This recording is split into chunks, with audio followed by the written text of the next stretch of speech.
उत्तर प्रदेश में गोलियों की गूंज आज सुनाई दी। क्यों? 3 दिन पहले बहराइच में हिंसा हुई। योगी ने कहा कि सख्त कार्रवाई होगी, बख्शा नहीं जाएगा आरोपियों को। इसके बाद पुलिस के आला अधिकारी बहराइच हिंसा के दौरान राम गोपाल मिश्रा की हत्याकांड के बाद सड़कों पर नजर आए।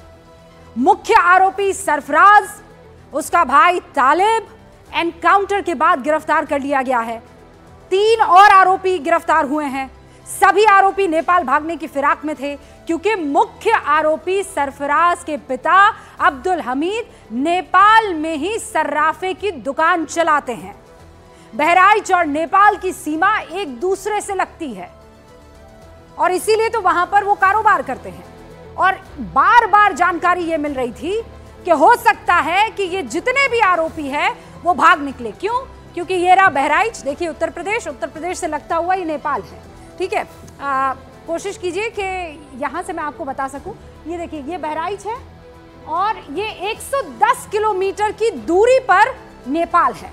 तो माफ कीजिएगा, 110 किलोमीटर की ये सीमा है और यही ये जो सीमा है इसमें से कहीं से भी कोई इलाका चुना जा सकता था और वहां से चाहे वो सरफराज हो, वो तालिब हो, वो बाकी ये जो 5 आरोपी हैं वो भागने की फिराक में थे।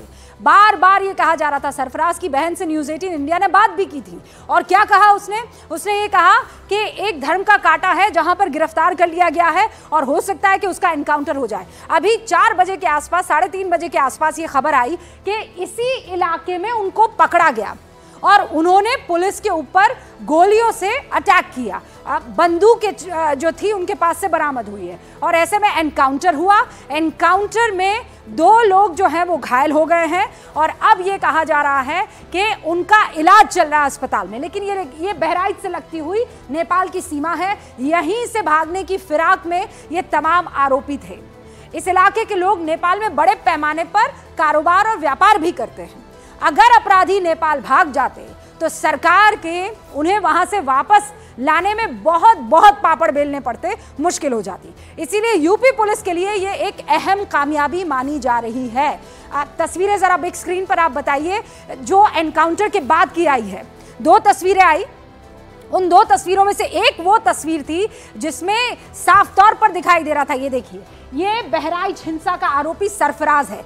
इसी को गिरफ्तार कर लिया गया है। पहले ये जानकारी हमें मिली कि सरफराज की एनकाउंटर में मौत हो चुकी है, लेकिन उसके बाद न्यूज़ 18 इंडिया ने बात की ADG law and order Amitabh Yash से और उसके बाद ये 2 तस्वीरें आई और इन 2 तस्वीरों में आपको देखिए टांग पर गोली लगी हुई साफ तौर पर दिखाई दे रही है। दोनों ही आरोपियों के पैर पर गोली लगी है और इन दोनों को अस्पताल में इलाज के लिए भर्ती करवाया गया है और गोलियां अभी कह रहे हैं निकाली नहीं गई है। अभी ऑपरेशन होगा, गोली निकाली जाएगी और उसके बाद की जानकारी मिलेगी। लेकिन सियासत इस पर शुरू हो चुकी है। राम गोपाल मिश्रा की मौत पर चुप्पी साधने वाले लोगों को यह एनकाउंटर फर्जी लगने लगा, जबकि आंकड़े बताते हैं कि योगी आदित्यनाथ राज में 2017 से अब तक कुल 207 अपराधियों के एनकाउंटर हुए हैं। ये तारीख आप साल के हिसाब से देख लीजिए। ये 207 एनकाउंटर हुए। 2012 से 2017 40 एनकाउंटर हुए हैं। मौत एनकाउंटर मतलब ये मत समझिएगा कि आदमी मर गया, आरोपी अपराधी मर गया। एनकाउंटर का मतलब कि भाई आपका वो जो क्रिमिनल सामने है और पुलिस दोनों एक दूसरे के आमने सामने आ जाते हैं, उसे एनकाउंटर कहते हैं। लेकिन ये एनकाउंटर में मौत के आंकड़े इस वक्त आप देख रहे हैं। 2017 से लेकर 2024 एनकाउंटर में मौत हुई है 207। 2012 से 2017 मौत हुई है 40। 2009 से 2012 261 मौत हुई है। ये अलग अलग टाइम पर आप देख लीजिए। मतलब अखिलेश राज भी है, मायावती की सरकार का भी टाइम है और मुलायम सिंह यादव का भी। मुलायम सिंह यादव 2003 से लेकर 2007 सबसे ज्यादा एनकाउंटर में मौत 499। महज 4 साल का कार्यकाल, 2003 से 4, 5, 6 और 7, 4 साल के कार्यकाल में 499 मौत हुई है एनकाउंटर में। क्या सारे एनकाउंटर फर्जी थे? यह सवाल इंपॉर्टेंट हो जाता है। और फिर बता दूं, जब यह बात मैं आपसे कह रही हूं, ADG law and order Uttar Pradesh Amitabh यश ने क्लियरली कह दिया है 5 आरोपियों को गिरफ्तार कर लिया गया है, धर दबोचा गया है, घायल उसमें से 2 हुए हैं, लेकिन किसी की मौत की खबर नहीं है। मेरे साथ मेरे सारे सहयोगी इस वक्त मौजूद हैं जो लगातार इस खबर को कवर कर रहे थे। जरा उनका रुख करते हैं और यह समझने की कोशिश करते हैं कि अभी स्थिति क्या है बहराइच के इस पूरे एनकाउंटर मसले पर। अमित मेरे सहयोगी जुड़ चुके हैं, उनका रुख, और उसके बाद मैं डिबेट की शुरुआत करूंगी क्योंकि पहले आपको अपडेट लेना जरूरी है। अमित, अभी की जानकारी क्या है? ऑपरेशन क्या शुरू हो चुका है? गोलियां निकल चुकी हैं? जो ये दो आरोपी हैं एनकाउंटर में जो घायल हुए हैं, सरफराज और तालिब। देखिए रूबी का थोड़ा सा मैं आपको अपडेट कर देता हूं जो अभी अपडेट आई है, और खासतौर से ये अपडेट जो है खुद डीजीपी प्रशांत कुमार, उत्तर प्रदेश पुलिस के डीजीपी प्रशांत कुमार ने दी है।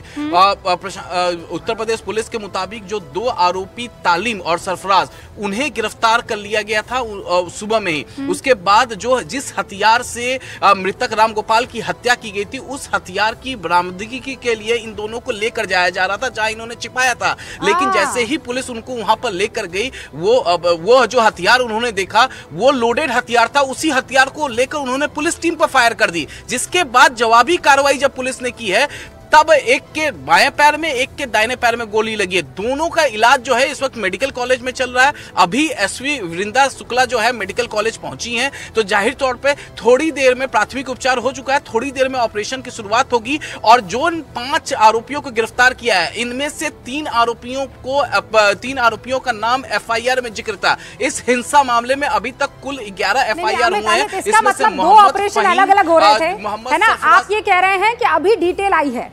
पहला तो ये कि सुबह ही इन दोनों को पुलिस ने गिरफ्तार कर लिया था, और उसके बाद जो हथियार इस्तेमाल किया गया था रामगोपाल मिश्रा की हत्या में, उस हथियार की बरामदगी के लिए तालिम को और सरफराज को ले जाया गया। वहां से ये लोग भागने की कोशिश करते हैं, तभी एनकाउंटर होता है। ठीक है, ये हो गया एक पार्ट। अब दूसरा पार्ट, जो 5 लोग गिरफ्तार हुए हैं, तो ये 3 कहां से गिरफ्तार हुए? ये अलग ऑपरेशन चल रहा था।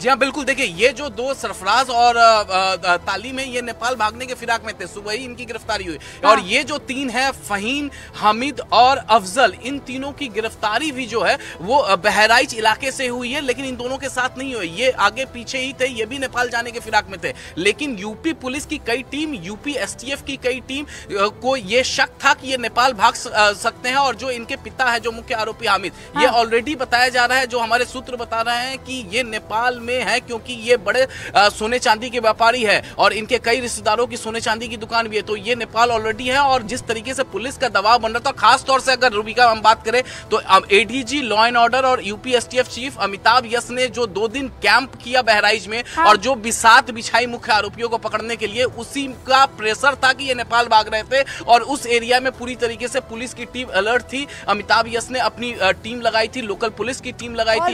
ये बहुत ही जरूरी इंफॉर्मेशन आपने हमें दी है। हमारे साथ लगातार बने रहिएगा, जो भी बड़ी खबर है न्यूज़ 18 इंडिया के दर्शकों तक पहुंचाइएगा।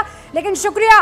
तो अमित को आप सुन रहे थे, इनफैक्ट वो अब उस इलाके की तरफ कूच कर रहे हैं, जा रहे हैं जहां पर एनकाउंटर हुआ था। इस तस्वीर के साथ अब सियासत भी जोर पकड़ने लगी है। और मत भूलिएगा, 9 विधानसभा क्षेत्रों में उपचुनाव भी होने वाले हैं, तो सियासत बहुत ज्यादा गर्म है। शुरू करते हैं इसी मसले पर गूंज। लेकिन